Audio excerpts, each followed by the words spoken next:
Sometimes it starts with something small. You sit down to put on your socks and realize it takes longer than it used to. Not because you're in pain, not because anything is wrong, but because something inside you just doesn't feel quite as steady anymore. And for a moment you wonder when that shift happened. When did movement start feeling like effort? When did the little things stop feeling like life? Maybe you used to start your day with a walk around the block. Maybe you had a reason to be up and out the door by 9, but now the days feel quieter. The porch is clean enough. The groceries get delivered. And so you sit. You mean well. You're just being careful. But in the background, something has begun to fade. And that's the part no one talks about. Aging doesn't always arrive in dramatic ways. It doesn't always knock on your door with a cane or a diagnosis. Sometimes it slips in silently through the routines we stop doing, through the roles we stop playing, through the choices we no longer make for ourselves. And by the time we notice, we feel weaker, smaller, dimmer. But what if the real problem isn't aging itself? What if the real issue is how we start letting go of the things that once gave shape to our days? Things that seem small on the surface, but carry weight beneath. In this video, we're going to look at 5 unexpected reasons many older adults struggle to live past 80. These aren't medical problems, they're human ones. Quiet forces that slowly chip away at strength, independence, and the will to keep moving forward. And the good news is they're not fixed. Once you see them clearly, you can start changing them. Starting now. So if you've ever wondered why some people stay strong into their late 80s and beyond, while others seem to fade too soon, I invite you to stay with me. Watch until the end. And if you find this helpful, please like this video and subscribe to the Longevity Secret channel. We share insights to help you not just add years to your life, but life to your years. Let's begin by looking at something almost no one talks about. A quiet shift that starts in the body long before it becomes a real concern. 1. The disappearance of meaningful micro-movement. It's easy to think that staying healthy after 80 is about big things like going to the gym or joining a fitness class, but often it's the small motions that matter most. The everyday movements that used to shape your day without you even noticing.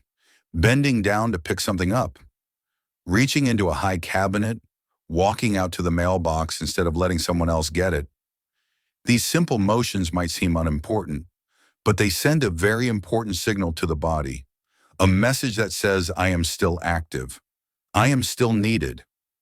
Over time, when these micro movements disappear, the body begins to lose its rhythm. Muscles soften, joints stiffen, and worst of all, the mind starts to believe there's no real reason to move anymore. It's not a sudden change. It's subtle. A day spent mostly sitting, a week with fewer errands, a month without stretching. Before long, the body starts to forget how to move altogether. Let me tell you about Eleanor. She's 83 and lives in a quiet neighborhood outside of Minneapolis. Every morning for years, Eleanor would sweep her porch while humming her favorite hymns. It wasn't for exercise, it wasn't even that the porch needed sweeping. It was her ritual, a way to greet the day, a reason to move first thing in the morning. Then one Christmas, her granddaughter surprised her with a robotic vacuum, a sweet gesture meant to help. But without that daily sweep, Eleanor stopped stepping outside first thing. Her days became slower. Her mornings felt heavier. She told me it was like her body no longer knew when to wake up. 6 months later, her balance had weakened. Her knees felt stiff. She wasn't sick. She just wasn't moving. These small moments matter more than we realize. They create structure. They spark energy. They remind your brain that you're still in motion. And when they're gone, vitality starts to fade, not from illness, but from stillness. 2. Emotional shrinking after social role loss. There's a kind of silence that doesn't come from being alone. It comes from not being asked, not being needed, not being included in the roles that once gave your life meaning. Many older adults don't just retire from a job. They retire from feeling useful, and that's when the emotional shrinking begins. It's not always about grief. Sometimes it's just a slow fading from the center of things. You used to give advice, fix things, be the one others turn to.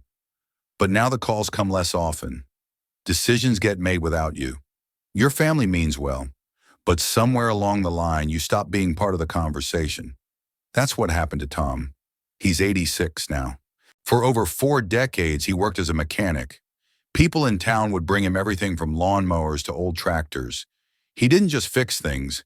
He was a problem solver, a helper, the man who made things work again. Then one winter, his son bought him a fancy reclining chair with a built-in lift. It was meant to help him stand up easier. But to Tom, it felt like someone quietly saying, "We don't expect you to do much anymore." That same year, his daughter-in-law hired someone else to fix the dishwasher. Tom didn't say anything. He just nodded. But I remember he told me later, "That's when I felt like I wasn't needed anymore." What followed wasn't depression in the way people think of it. It was a quiet pulling back. He talked less, smiled less, spent more time staring out the window than tinkering in the garage. He didn't lose his energy because of age. He lost it because he felt invisible. When you take away someone's role, you take away more than their title. You take away their sense of value. But when you give them a reason to contribute something to offer you, give their heart a reason to beat with purpose again. 3. Silent undernourishment of the aging brain. Most people think the brain slows down just because we get older.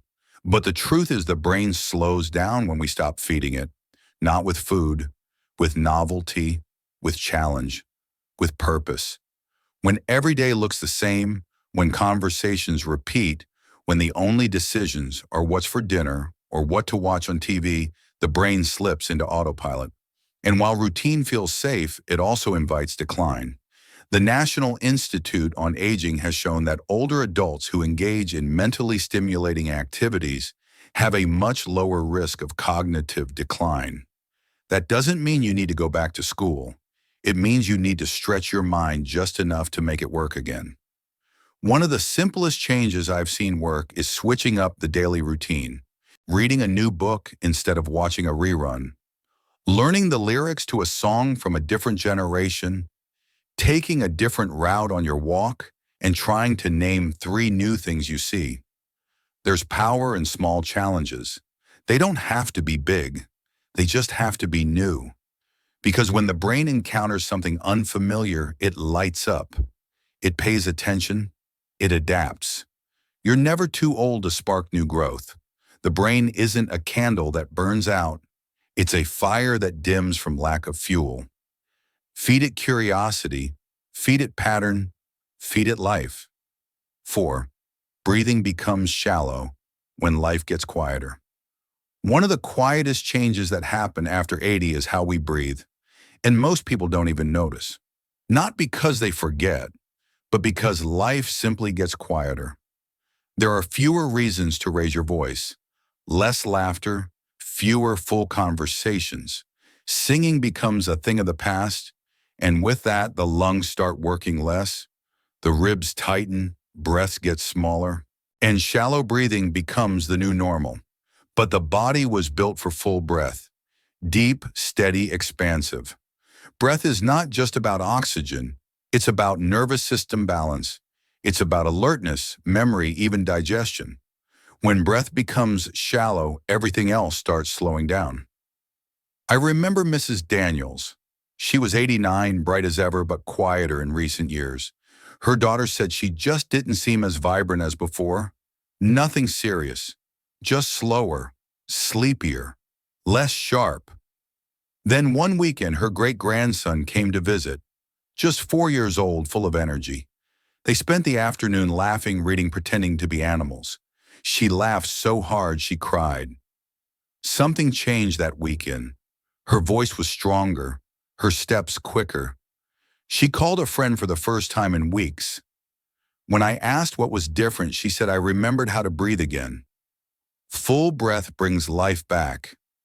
And you don't need a child to make it happen. Just hum a tune, read out loud. stretch your chest each morning. Your lungs are ready to expand. They just need an invitation. 5. Subtle surrender of self-directed living. There's a moment that comes for many people after 80. Not always dramatic, but very real. It's when the days stop feeling like yours. Not because you're sick, not because you're incapable, but because other people have started making most of the decisions. You stop choosing what's for dinner. Someone else schedules your appointments. Family picks out your clothes when they visit. Life gets easier, but also quieter. And eventually you stop reaching for the reins. You stop steering. This kind of surrender is often unnoticed. It looks like peace, but inside it's something else. It's the body wondering, do I still matter? It's the mind wondering, am I still in charge? The CDC has published studies showing that older adults with daily decision-making power tend to have better cardiovascular health, stronger immune systems, and improved mood. Why? Because purpose matters, and so does autonomy. It doesn't have to be huge. You don't need to plan a trip or build a business. It can be as simple as choosing your own outfit, cooking one meal a week, picking a book to read just because you want to. Self-direction is a muscle, and like any muscle, it fades when unused, but it can also return with practice. And each time you make a small decision on your own, your body hears the message loud and clear. I'm still here. I'm still in charge. If there's one thing I hope you take from today's message, it's this. Aging doesn't have to feel like disappearing. It doesn't have to feel like fading into the background. You are still here, and that matters. The little things you do each day still hold power. They still send messages to your body and your spirit that life is worth showing up for. We often think strength comes from muscle or movement, but the deepest kind of strength comes from choosing to stay engaged, to wake up and care, to keep reaching for meaning even when the world around you gets quieter. Maybe something we talked about today felt familiar. Maybe it reminded you of a habit you've let go, or a part of yourself that's been quietly waiting to come back. If that's true, don't feel discouraged. Feel encouraged, because the fact that you notice means you're still listening, and it's never too late to take that next small step. Whether it's walking to the corner again, calling someone you haven't spoken to in a while, reading something new, or simply standing a little taller in your own home. These aren't small things. They are your way of saying, I still matter. I still choose to live, because that's the real secret. Longevity isn't just about the heart beating, it's about the heart wanting to beat. And every decision you make to stay connected, to stay curious, to stay moving, helps keep that beat strong. So if this video gave you something to think about, I'd love to hear from you. Please like this video, subscribe to the Longevity Secret channel, and leave a comment below. Tell us one thing you're going to start doing again, or share a story from your own journey. Your voice matters here, and your story might just inspire someone else. Thank you for spending this time with me today. I'm grateful for your presence. Take care of yourself, stay strong, and I'll see you again very soon.